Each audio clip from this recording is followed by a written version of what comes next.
We have now covered the three basic shallow neural networks, or basic neural nets, in enough detail to allow you to understand and to program them, perhaps with the aid of a textbook.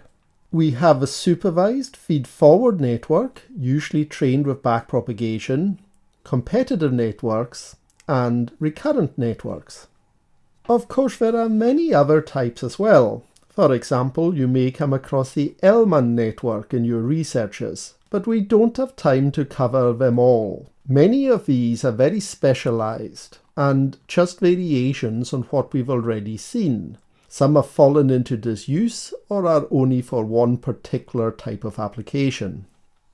Anyway, we'll stop here with the simple networks and spend the next couple of videos on variations of the neurons which are used within them, which you might find useful.